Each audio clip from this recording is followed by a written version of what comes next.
Hello guys everyone, कैसे हैं आप लोग। आप देख रहे हैं my YouTube channel the Mughal heaven में आप लोगों का स्वागत है। तो गाइस, सर्दियों में जो अडेनियम में फ्लावरिंग होती है, इसके फूल का साइज़ बहुत छोटा हो जाता है। काफ़ी छोटा साइज़ इसका हो जाता है ठंड की वजह से। और ये अभी नए वर्ड्स आए हैं असल में, ये पहले ही 2 फूल खिले हैं इसमें, और बाकी के ये अभी नहीं खिले हैं क्योंकि शुरुआत इनकी हुई है खिलना। और दिसंबर की आज 27 तारीख के करीब है, और बस 2-4 दिन में ही जनवरी लग जाएगी। ठंड काफ़ी बढ़ने लगी है। आज तो कोहरा पड़ा है हमारे यहाँ, और कोहरे की वजह से ये देखिए अडेनियम बिल्कुल ग्रीन था एकदम से। आज में ये रात को कोहरा पड़ा है और ये पत्ते इसके येलो हो गए हैं, और इसकी फ्लावरिंग भी काफ़ी छोटी छोटी साइज़ की हो गई है। इसके फूल काफ़ी छोटे साइज़ के हो गए हैं। तो सर्दियों में अगर अडेनियम फ्लावरिंग करता भी है तो उसके फूलों का साइज़ जो है वो काफ़ी छोटा हो जाता है। एक बार से ये खिलने वाला है, अभी शुरू करा है इसने आज, और ये हो सकता है कि खिल जाए। अगर ज़्यादा कोहरा ज़्यादा पड़ने लगा तो हो सकता है कि ये ना भी पूरा खिले, और ये जो हैं कलियां ये तो शायद खिल जाएंगी क्योंकि कोहरा अब ज़्यादा तेज़ पड़ने लगा है। और ये अडेनियम अब डोरमेंसी में ज़रूर चले जाएंगे क्योंकि इनके लीव्स वगैरह जो हैं वो पीले पड़ने लगे हैं। और ये कलियां अगर रुक गई तो ये बहुत जल्दी फरवरी में ही खिल जाएंगी। और वैसे तो ये अभी बड्स इसमें शुरू हुए हैं, और आज की जो पोजीशन है वो कोहरे की देख के तो लगता है कि ये बड्स जो हैं वो गिर सकते हैं। अगर ये रुक गए तो इनके बहुत ही अच्छे फूल होंगे, क्योंकि ये जाके फरवरी में ही जाके खिलेंगे। बहुत छोटे जो बड्स होते हैं उनको बढ़ने में बहुत टाइम लगता है। तो ये देखिए दोस्तों, ये बड्स कल तक बिल्कुल सही थी और ये खिलने को थी, बिल्कुल तैयार थी खिलने को, और ये आज के कोहरे ने इसको देखिए ख़राब कर दिया कली को। तो इस तरीके से अगर वर्ड्स आ भी जाते हैं तो ये इस तरीके से कोहरे के असर से ये गलने लगते हैं, और गलने के बाद में ये गिर जाएंगे। अब ये नहीं खिलेंगे इस तरीके से। तो अगर आप ये शेड में रखे होते तो ये ज़रूर खिल जाते, और ये भी खिल सकता है अगर हम इसको शेड के अंदर रखें। लेकिन मैं सारे अडेनियम को शेड में नहीं रख सकता है, इतनी ज़्यादा जगह हमारे पास नहीं है। और ये जो प्रून करे थे इनकी ग्रोथ तो बेहतरीन किस्म की बहुत ही अच्छी ग्रोथ हो रही है। जिनको हमने प्रून कर दिया था पिछले महीने में, और कुछ हमने अभी इसी महीने में जो प्रून करे थे दिसंबर में, वो अभी उनमें से वर्ड्स नहीं निकलना है। मामूली सा फुटाव इस तरीके का ले रहा है, छोटे छोटे पॉट से निकल रहे हैं।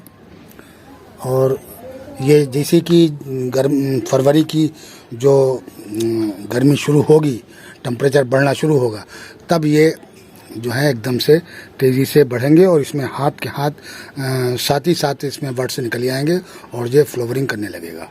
जैसे कि इसमें ये सीट आ रहा है ये मेरा, तो ये इस सीट को अब कोई नुकसान नहीं होगा क्योंकि इस अडेनियम को हम अंदर रखेंगे, क्योंकि अगर इस पर पाला गिर गया तो ये सीट भी गल सकता है और गिर जाएगा।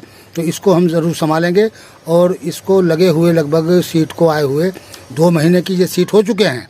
और लेकिन ये जाके जो पकेंगे अप्रैल में जाके कहीं पकेंगे जाके, तो अप्रैल में इनको हम फिर ग्रो करने का दोस्तों जो सीट का जो सिस्टम है, वो जो पुराने लवर अडेनियम के हैं वो तो पहले से रखते हैं, उनको हर किस्म का तजुर्बा हो गया है सीट ग्रो करने का, तो वो तो आसानी से ग्रो कर लेते हैं। और जो लोग नए होते हैं अडेनियम को ग्रो करने के लिए, वो उनके लिए थोड़ी प्रॉब्लम होती है। तो वो भी वीडियो वगैरह देख लें, हमने भी काफ़ी वीडियो बनाए हैं इस पर सीड के ग्रो करने के, कि किस तरीके की सॉइल बनाएं इसको। ये कई किस्म की सॉइल में ग्रो किए जाते हैं, जैसे कि सेंट और कोकोपीट, और आप नॉर्मल सॉइल में भी इसको ग्रो कर सकते हैं। लेकिन सबसे अच्छा जो ग्रो होता है वो कोकोपीट में अगर वर्मी कंपोस्ट मिला के आप उसमें थोड़ी सी सेंट मिला लें, और उसमें जब ग्रो करते हैं तो वो आसानी से ग्रो हो जाते हैं। और उसको फिर ढक के रख दिया जाता है, 8 दिन के अंदर सीड सारे ग्रो हो जाते हैं। तो ये जो सीड का ग्रो करना जो सीख गया, और बेबी अडेनियम को ग्रो करना, और ग्रो करने के बाद में उनको पालना जो सीख गया, और वो समझ लो कि काफ़ी उसको जानकारी हो जाती है। जो अडेनियम रखते हैं तो उनको ये सब काम भी सीखना उनके लिए बहुत अहमियत रखते हैं। कि अडेनियम जब आप रखें तो उसकी पूरी जानकारी हो, सीड कैसे ग्रो करे जाएंगे और सीड ग्रो करने के बाद में हम उनको किस तरीके से पालेंगे। और उसके बाद में एक काम और है कि हैंड पोलन करना, अपने हाथ से पोलन का चेंज करना फूल के अंदर। यानी जो रोजी वैरायटी के जो सीड फूल होते हैं, रोजी वैरायटी के जो फूल होते हैं उनके अंदर पोलिनेशन कीड़े नहीं कर पाते हैं, क्योंकि वो भरा हुआ फूल होता है लीफ से, कई परतें होती हैं उसके अंदर, तो वो पूरा खिल नहीं पाता है, तो कोई भी जो पोलन है वो उसके अंदर घुस नहीं पाता है, इसलिए उसकी प्रॉब्लम होती है। बहुत ही कम अडेनियम ऐसे हैं कि जिनके अंदर रोजी वैरायटी के अंदर पोलन हो जाता है और उसमें सीड भी आ जाता है। तो हैंड पोलिनेशन का भी सीखना बहुत ज़रूरी होता है। अभी हमने इस पर वीडियो नहीं बनाई है, फरवरी के महीने में जाके इस पर भी वीडियो बनाएंगे। हाथ से पोलन को कैसे चेंज किया जाता है, यानी दूसरे कलर के फूल का पोलन लेके और वो आप जिसमें पोलन करना है उसमें आप उसको रख दीजिए, तो उस तरीके से भी पोलिनेशन किया जाता है और उससे भी सीड आ जाता है। तो वो ज़्यादातर रोजी वैरायटी में किया जाता है। और जो देसी वाले होते हैं तो उनके अंदर तो तितली वगैरह जो है वो उसका पोलन करती हैं, तितलियां आती हैं और भंवरे आते हैं और काफ़ी किस्म के कीड़े जो हैं वो पोलन को कर देते हैं यहाँ के, तो उससे तो बहुत आसानी से पोलिनेशन हो जाता है। लेकिन हाथ से पोलन जो है वो खुद करना पड़ता है और वो भी जो इसके बारे में जानता है वही कर सकता है। जब आप ये पक जाएगा तो इसको ग्रो करना और इसको इस तरीके से ग्रो करके और फिर पालना, और ये एक इसके अंदर बहुत अहम बात है कि अपने घर के ज़्यादा से ज़्यादा अडेनियम तैयार कर ले आदमी। और तो क्योंकि बाज़ार में नर्सरियों के अंदर बहुत ज़्यादा महंगे अडेनियम होने लगे हैं, तो ज़्यादातर हम लोग जो हैं वो ज़्यादातर अपने खुद ग्रो कर लेते हैं। तो हमारे पास हमने पिछली साल भी ग्रो किए थे कुछ अडेनियम। ये मेरे अडेनियम जो हैं वो 2 महीने हो गए हैं इनको, तो 2 महीने से मैं इनको पाल रहा हूँ।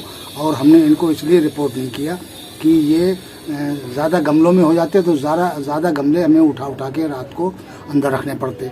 अब ये एक ही पोट के अंदर सारे लगा दिए हैं, तो हम इसको उठा के शाम के टाइम उससे इनको बचाते हैं और इनको अंदर रख देते हैं ताकि ये गले ना बिल्कुल उसके, यानी डोरमेंसी में ना जाएंगे। तो डोरमेंसी में ये जैसे कि ज़्यादा खाद इनको मिल जाती है अगर इनसे लिमिट से, तो इनके पत्ते पीले पड़ जाते हैं। खाद से भी अक्सर जो होता है कि ज़्यादा हार्ड खाद जब पड़ जाती है तब भी अडेनियम के पत्ते जो हैं पीले पड़ जाते हैं। ज़्यादा हार्ड खाद भी नहीं होना चाहिए। कई किस्म से अडेनियम के पत्ते पीले पड़ते हैं। अगर आपने रिपोर्ट किया है और पत्तों समेत रिपोर्ट कर दिया है तो भी उसके पत्ते जो हैं वो पीले होके गिर जाएंगे। दूसरे ज़्यादा हार्ड खाद दे दिया आपने, ज़्यादा तेज़ खाद दे दी, तब भी आपके अडेनियम के पत्ते पीले पड़ के गिरने लगते हैं। एक ये तरीका होता है।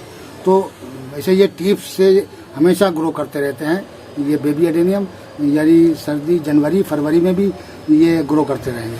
अब जैसे इनको हीट मिलेगी फरवरी में तो वैसे ही हम इनको रिपोर्ट कर देंगे, तो ज़रूरत ही नहीं पड़ेगी।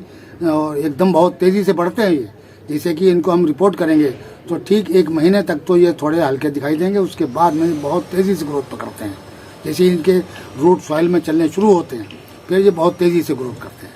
तो जब तक हम इनमें थोड़ा थोड़ा ऐसा फर्टिलाइज़र देते रहते हैं कि ये अभी इनको कम से कम हमने 15 दिन से पानी नहीं दिया है, तो ये सारी इनकी जो सॉइल जो है ये सब सूखी पड़ी हुई है, तो इनको पानी की ज़रूरत है। बेबी अडेनियम को पानी ज़्यादा दिया जाता है। हम ज़्यादा वीडियो ऑडियो बनाने चक्कर में मैंने टाइम नहीं मिल पाता है तो केयर नहीं कर पा रहे हैं ठीक से। तो अब हम आज इनको पानी देते हैं और पानी के साथ में हम इनको थोड़ा सा फर्टिलाइज़र भी देंगे। तो दोस्तों ये हमने लिया है करीब 1 लीटर से थोड़ा कम पानी है ये। ये हमने वो लिया है जो हमने लिक्विड फर्टिलाइज़र तैयार किया है, ये वो लिया है। इसमें 1 टीस्पून के करीब हम इसमें सीविड डालेंगे। ये सीविड भी इनको बेबी अडेनियम को बहुत फ़ायदा करती है, उससे इनके रूट बहुत तेज़ी से ग्रोथ करते हैं और ये भी ग्रोथ करता है। तो ये 15 दिन में तो करीब कम से कम असर करती है। वैसे तो खाद जो है 8 दिन में अपना रंग 8 दिन के बाद ही दिखाना शुरू करती है, लेकिन 15 दिन तक भी आप इसको देखेंगे तो ये ज़ोर लगाती रहेगी। तो जब तक 15 दिन निकलेंगे उसके बाद में ही फ़ौरन जो है वो टेम्परेचर बढ़ने लगेगा और ये ग्रोथ पकड़ लेंगे। तो इसलिए अभी से हम इसको तैयार कर रहे हैं कि इनकी जो रूट है वो अच्छी तरीके से चलते रहें। और इनको हम पानी दे के फर्टिलाइज़र का और इनको हम शेड में रख देंगे, क्योंकि आज कोहरा पड़ा था बहुत ज़्यादा और कोहरा पड़ने के बाद में जो अभी तक 2 बज रहे हैं करीब, और 2 बजे तक भी अभी भी बहुत तेज़ धूप नहीं निकली है, बहुत हल्की धूप निकली है। तो ऐसी हल्की धूप में तो ये सूख नहीं पाएंगे, तो इनको हम शेड में रख देंगे, जब जाके ये जो हमारे एडेनियम जो है वो बचेंगे। तो इसमें से थोड़ी सी हम दोस्तों ये निकाल के सीविड और इस फर्टिलाइज़र में डालेंगे। बस 1 टीस्पून ही लेना है, 1 टीस्पून काफ़ी हो जाएगा इसके लिए।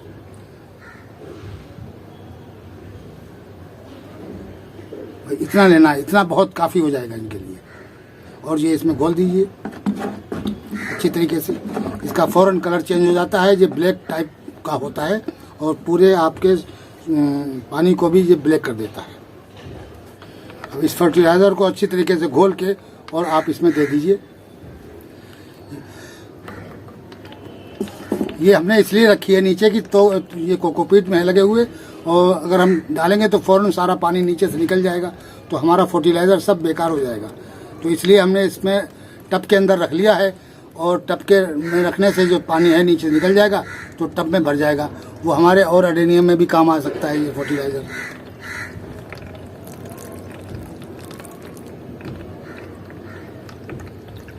अच्छी तरीके से दे दें और ये सारा टपक के नीचे से निकल जाएगा। और जब ये बिल्कुल एक एक बूंद इसका निकल जाएगा, तो इसको हम उठा के शेड में रख देंगे, और इसको ओस में बिल्कुल नहीं रखना है। तो दोस्तों इस तरीके से आप बेबी एडेनियम को अपने पालिए, और तरीके से हमने फर्टिलाइज़र दिया है इसमें, इस तरीके से बीच उसको फर्टिलाइज़र भी देते रहें, और ये अच्छे ग्रो करते रहेंगे। और फरवरी के महीने में इनको नए पॉट में रिपोर्ट कर देंगे। तो दोस्तों वीडियो कैसा लगा? आज के वीडियो में इतना ही। मिलते हैं अगले वीडियो में नए टॉपिक और नए कंटेंट के साथ। अगर हमारा वीडियो अच्छा लगे तो लाइक कीजिए, शेयर कीजिए और सब्सक्राइब कीजिए। शुक्रिया, धन्यवाद।